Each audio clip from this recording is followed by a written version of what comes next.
I'm LaVerne Kautz. Well, I've lived here since 1923, all my life.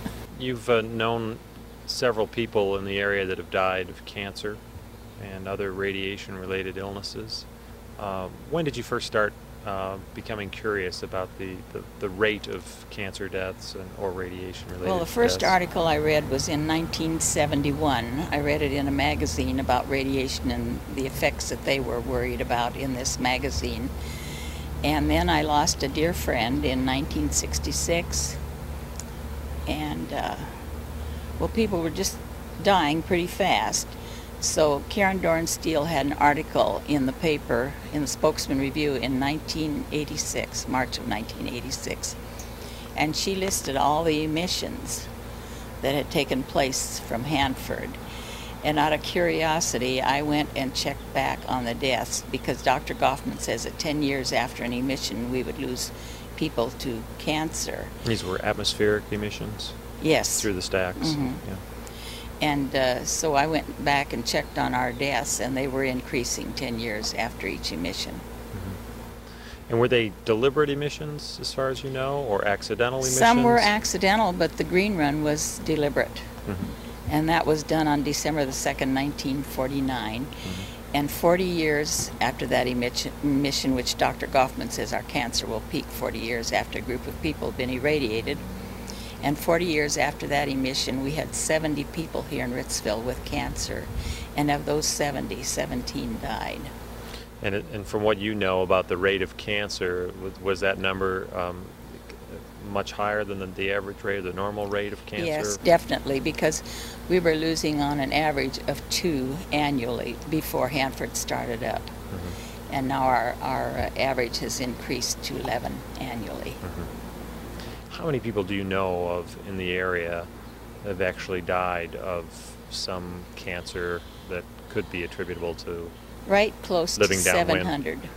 700 since 1943. 43. Yeah, I've been keeping track, and I'm making a list of the people that have died of cancer, the type of cancer, and their age when they died for a physicist at the University of Portland. So roughly 5 or 6 times greater than what would be considered a normal cancer death rate. Right. Yeah. At 3 Mile Island, I think the cancer rate had increased to 7. We're here it's 11. And 3 Mile Island had a lot less radiation dumped on it than we've had dumped on us. One of the fellows that's doing research on it claims that we had over 6 million curies of radiation dumped on us. And of the people that have died, many of them have been family members or friends, close friends? I have lost 26 cousins, 7 aunts, and my mother, all downwind of Hanford. And these aunts, some of them were step aunts, and some of them were aunts by marriage. And some of the cousins were not blood relations, but they were, so it's not genetic. How have people reacted to this over the years in Ritzville? I mean, it's a farming community. Now you were saying that there are a lot of retired farmers living in the area. Of your generation, how have they reacted to this information?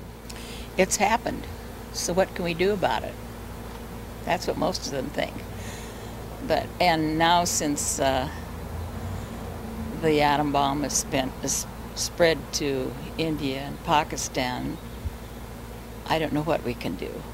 We should have never, ever, ever made the atom bomb. Well, of the deliberate exposures that have happened, the green run being the first that we know about, why do you think they have done this? How do you explain the mentality that went into this? Well, I think it was an ego trip for the scientists and our politicians, is my own feeling on it. I mean, look at this horrendous weapon we have developed.